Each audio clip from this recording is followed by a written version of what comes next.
When I got back, there were two sparkling cider glasses on the table. Only one of them had berry gloss on the edge. The server appeared puzzled. "Your friend said you were taking a business call," he explained, glancing around.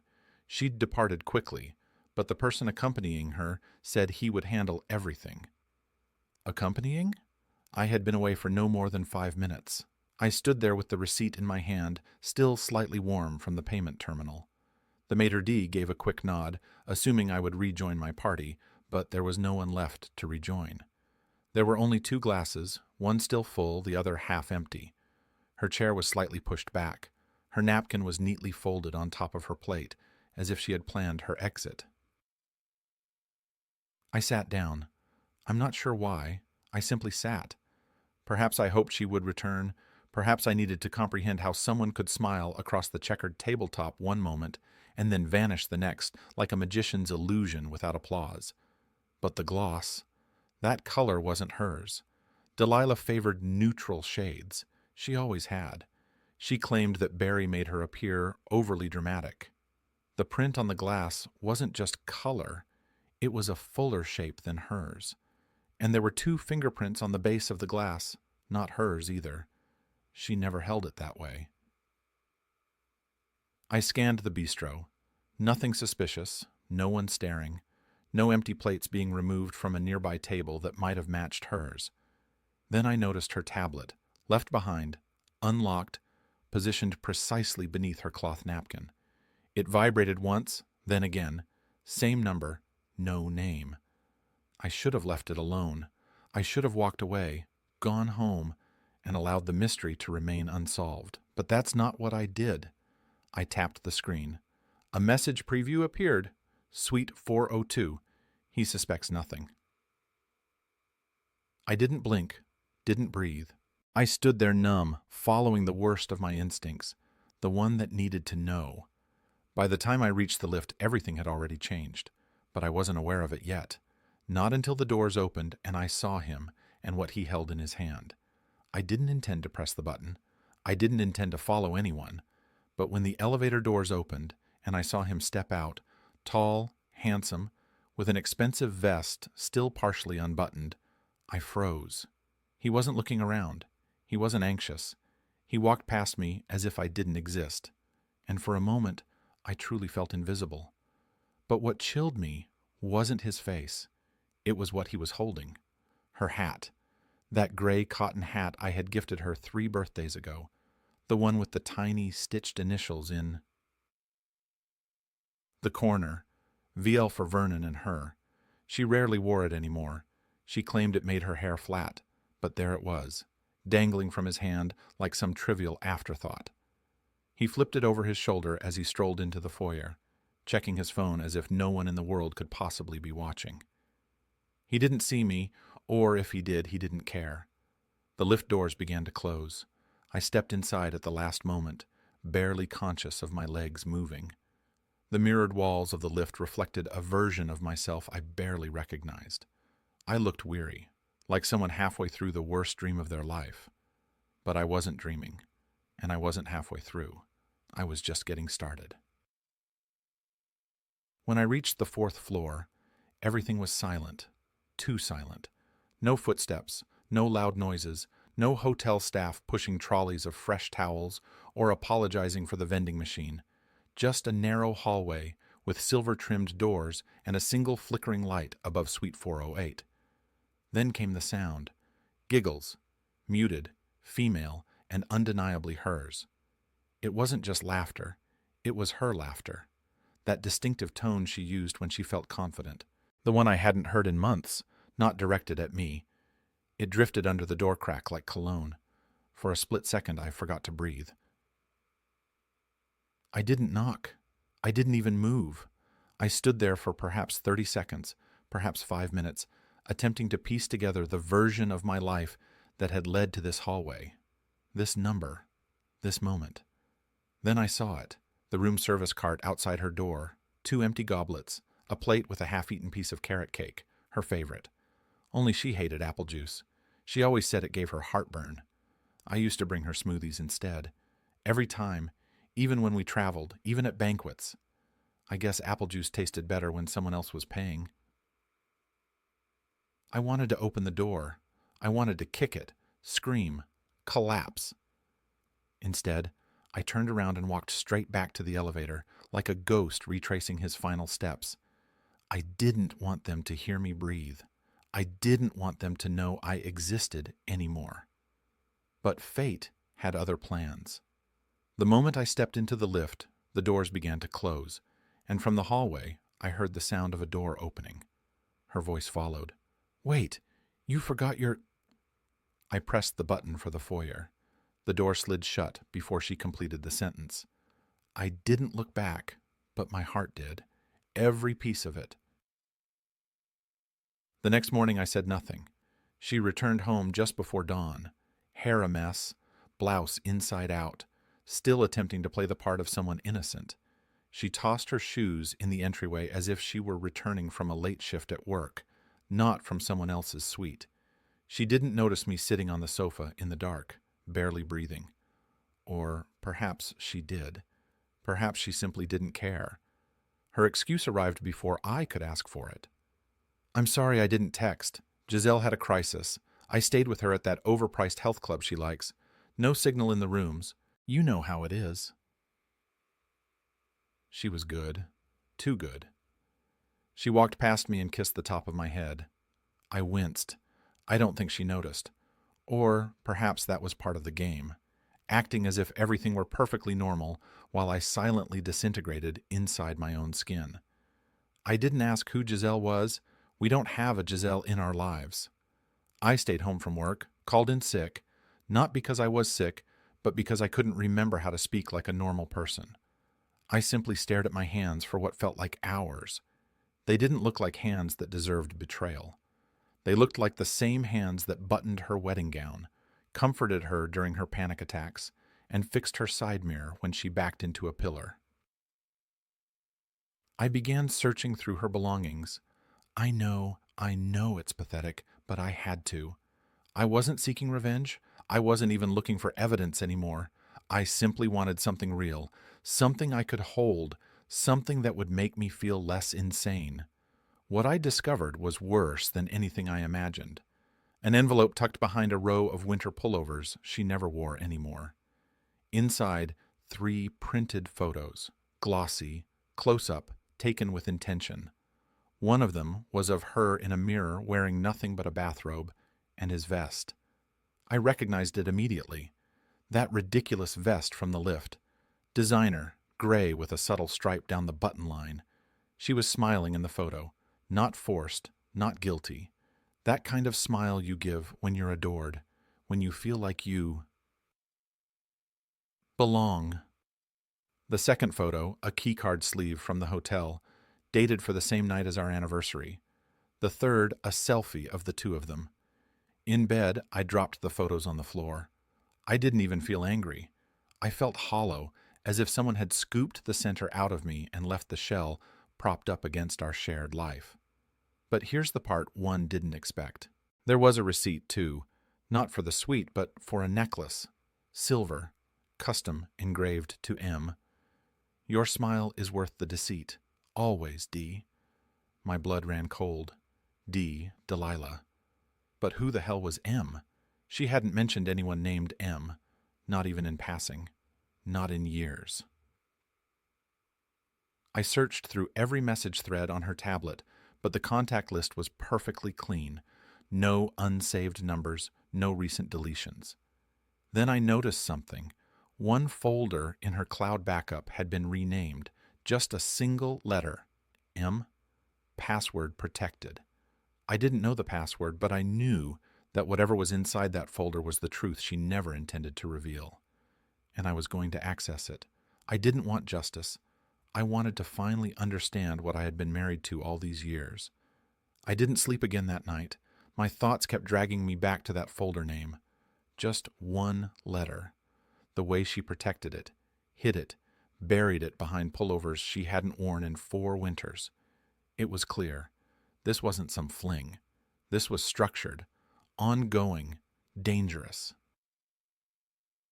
I tried every obvious password I could think of. Our anniversary, her birthday, her childhood cat's name. Nothing worked. I tried the nickname she used for her father when she was annoyed.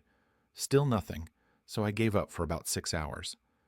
The next morning I brewed coffee, just as usual, handed her a mug, and kissed her cheek. I didn't want to, but I needed to play along. She smiled, mumbled a "thanks, honey," and scrolled through her phone as if it were just another Sunday. That's what chilled me. How easily she fell back into her performance, like I was the fool in a play I hadn't auditioned for. I kept watching her, waiting, trying to catch a glimpse of something. Guilt, hesitation, even the tiniest crack in her routine, but she was smooth, like she'd rehearsed this for years. That afternoon, while she was out grocery shopping, I tried again. This time, I searched the receipts she'd shoved in her nightstand. She always kept random things: ticket stubs, faded receipts, folded notes that read, "Phone me when you're alone," in handwriting I didn't recognize. One receipt caught my eye: an art supply shop a few cities over, 3 items purchased, one blank notebook, one calligraphy pen, and a book titled The Psychology of Names, a guide to letters and memory. It struck me. It was too specific. I looked up the book. Some psychology author had written it about how people name secret folders or passwords after emotional triggers, especially lovers. There was a whole section online about how people often use reverse initials or musical codes. That's when it hit me. Delilah sang opera, her favorite note, F sharp, the letter F. I opened the protected folder on her cloud drive and typed in F sharp. It clicked open, no warning, no loading screen, just silence and a sudden flood of images. I shouldn't have kept looking, but I did. There were dozens of photos: hotel rooms, parks, bistro booths, all with the same man, same vest, same smug smile. They weren't hiding, not really. They were living openly together.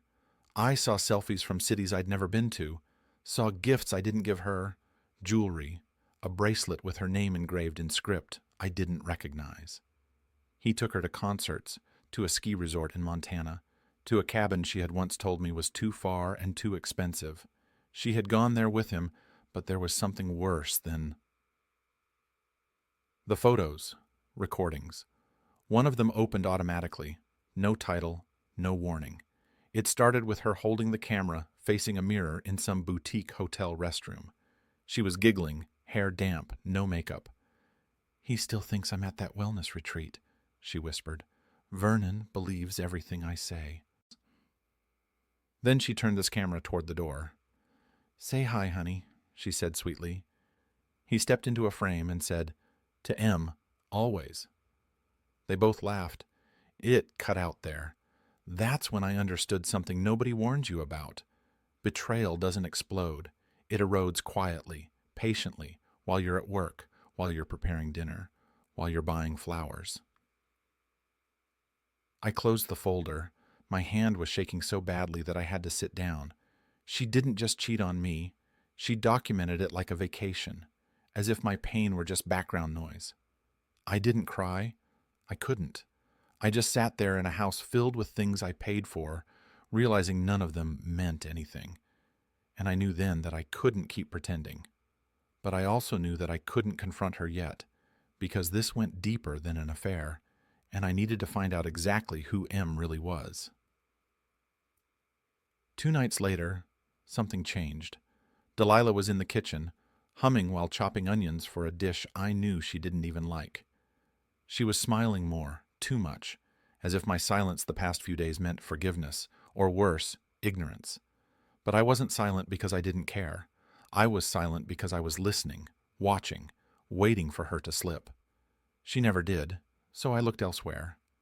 There was one clue I hadn't touched yet: the necklace from the receipt, the one engraved with the line, "Your smile is worth the deceit."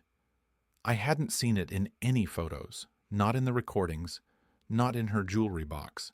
It was missing, and that made it more important than anything else. She was hiding it somewhere. I waited until she went to bed, pretended to be asleep, counted her breaths until I was sure she was out. Then I slipped out of the room and went to the attic, the one place she never bothered with. The box was tucked behind old tax files and birthday decorations wrapped in a scarf I didn't recognize. Inside were a few keepsakes, her college ID, an old media player, a faded photo of her and her sibling from some high school beach excursion. But under all that, wrapped in tissue paper, was the necklace. It was heavier than I expected, real silver, not plated.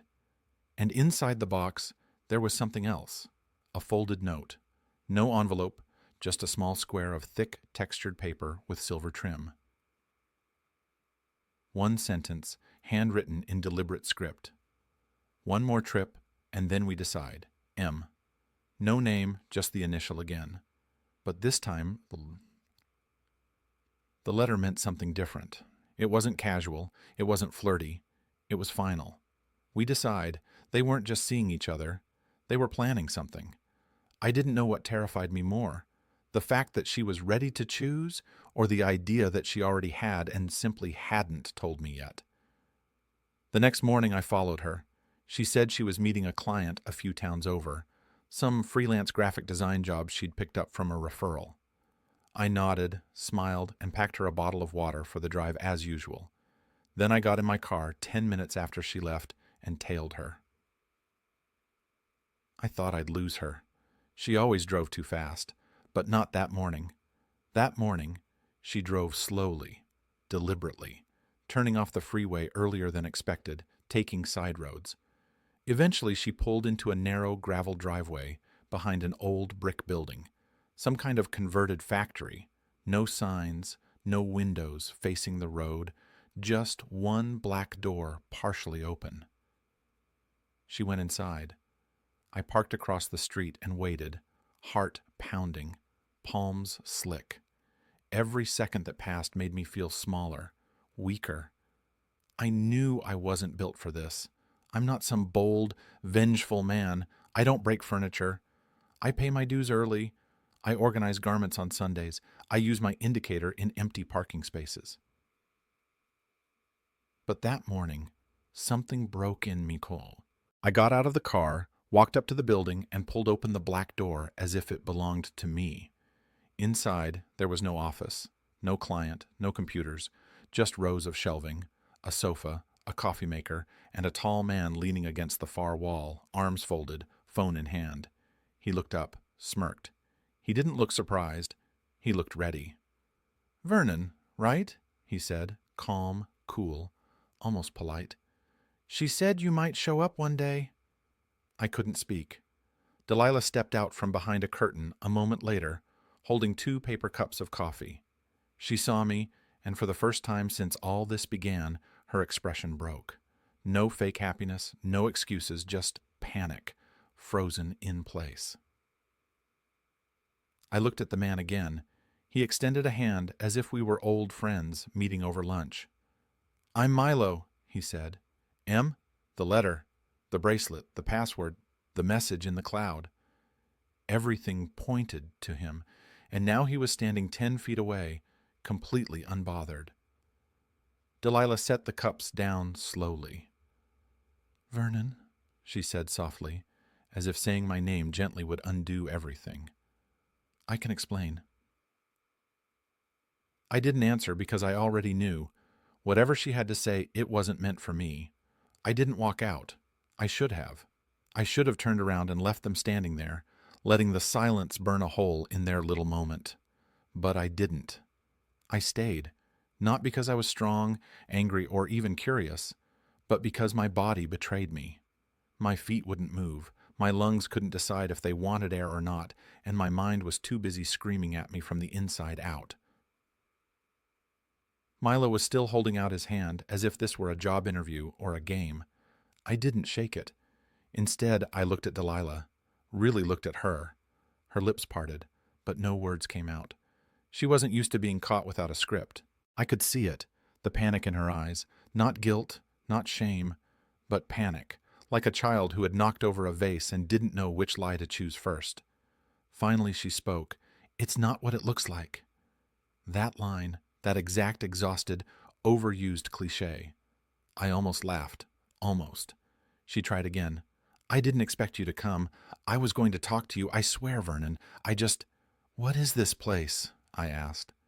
My voice sounded thin, weak, as if it were dragging itself across broken glass to get out. Milo answered for her. "It's ours," he said. "Well, it was going to be eventually." I turned back to her. "Is that true?" She nodded once, as if it physically hurt her to admit it. I looked around again. The room was half furnished. Framed photos leaned against the walls, not hung, but ready. 2 matching chairs, a shelf stacked with books I didn't recognize. One of them was open on a table nearby, with 2 mugs beside it. One said M, the other D. They were building a life here, quietly, carefully. While I was doing taxes and fixing light bulbs, they were out here designing their next chapter. "So, you were just going to disappear?" I asked. "What? Pack a bag one night and send a text?" Delilah shook her head quickly. "No, I was going to explain. I just needed the right moment." "The right moment," I repeated, as if it were a foreign phrase I'd never heard before. "What does that look like? Is it before or after you finish decorating your new love nest?" Milo finally stepped back. "Look, man, I don't want to make this worse. I know this must be sad, but it's not like we planned to be hurtful." That sentence, "it's not like we planned to be hurtful," lit something inside me. I turned toward him slowly. My mouth opened, but nothing came out, not because I didn't have words, but because every possible word felt useless. What could I say to a man who knew exactly who I was, exactly what he was doing, and didn't even flinch? I wasn't angry, I wasn't jealous, I was irrelevant. That's what I finally understood. I was a chapter they had already skimmed through, and yet I still couldn't leave. "You're not going to fight?" Milo asked eventually, his voice almost cautious, as if he were surprised I hadn't taken a swing at him yet. "No," I said. "Why would I fight over someone who built a future behind my back?" Delilah finally moved closer, slowly, cautiously. "Vernon, I didn't mean to care for him. I didn't go looking for this. I tried to push it away, but we kept running into each other, and you stopped seeing me." That part hurt more than it should have. "Maybe I did," I admitted quietly. "Maybe I got tired. Maybe I thought comfort was enough. But you didn't say a word, Delilah. You built a second life instead of fixing the first." The silence that followed was deafening. She looked down. Milo sighed. I stepped back toward the door. Neither of them stopped me, and for some reason that cut the deepest. I made it to my car, sat inside for 10 minutes before starting the engine. My hands were gripping the wheel as if it might float away if I let go. I didn't cry, I didn't scream, I didn't even shake. I just sat there, replaying it all. The bistro, the gloss, the necklace, the cloud folder, Suite 402, and now this. I drove home in silence. Our house looked the same porch light, same welcome mat she had picked out 2 years ago. But when I stepped inside, it no longer felt like mine, and that's when it hit me. She had already left. She was simply kind enough to let me discover it slowly. The hardest part wasn't catching them, hearing the words, or seeing the place they were building together, like it was some little secret garden where I was never invited. The hardest part was what came after, the nothing. I thought there would be some grand fallout, some screaming match, some suitcase thrown out the door, a dramatic speech that ended with car keys on the kitchen counter and one final slam of the front door. But it didn't happen like that. She returned home that night as if nothing had changed. I stayed in the guest room. She didn't knock. The next morning she made toast, ate quietly, checked her phone, and left. She didn't ask where I was going. I didn't ask where she had been. We became shadows, 2 people orbiting the same space without colliding. No questions, no fights, just routine. I still brewed the coffee out of habit, still turned off the porch light at night, and still folded the laundry, hers too, every sock, every shirt, as if pretending helped delay the collapse. But inside, I was rotting. The worst thing betrayal does isn't the pain, it's the erasure. You start doubting everything you ever meant to someone. You question every memory, every I love you, every glance, every touch. Was it real, or was it choreography? I checked the cloud folder again 2 nights later. She hadn't deleted it. Perhaps she had forgotten, or perhaps she didn't care. I scrolled through the images again, like some desperate archaeologist trying to find signs of the moment she had stopped loving me. Her eyes told me more than her mouth ever had. There was one recording I hadn't opened yet. I shouldn't have. It was a recording of her sitting alone in their place, writing something by hand. No makeup, hair up, pullover I had bought her last Christmas. She looked calm. She didn't know she was being filmed. Milo was in the background, quietly adjusting the camera angle as if he had done it before.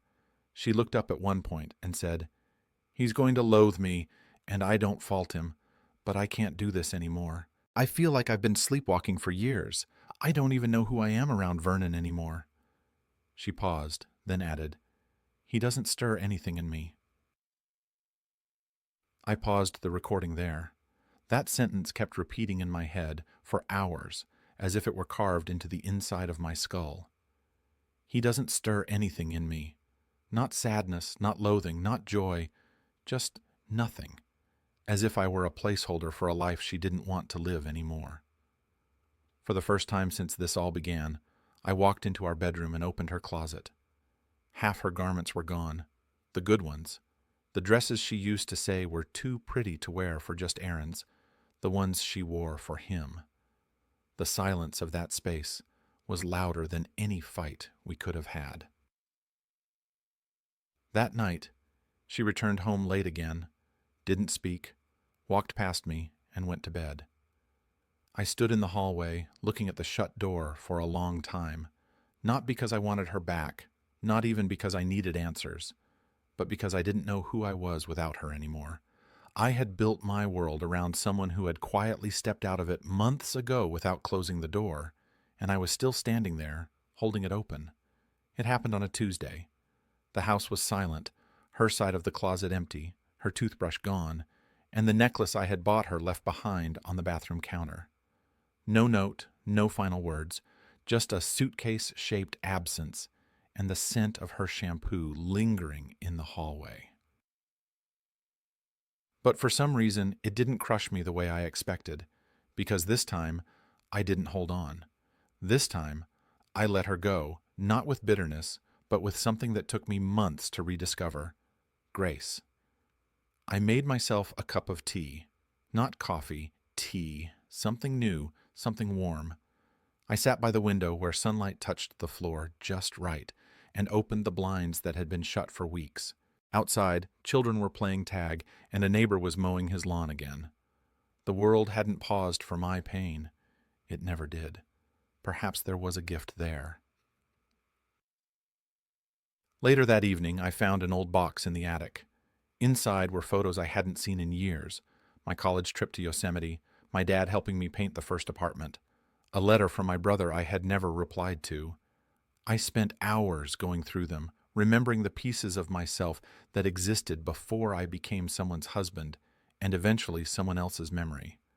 I smiled, really smiled, not the polite kind, but the real kind, the kind that starts somewhere behind your ribs and climbs out naturally.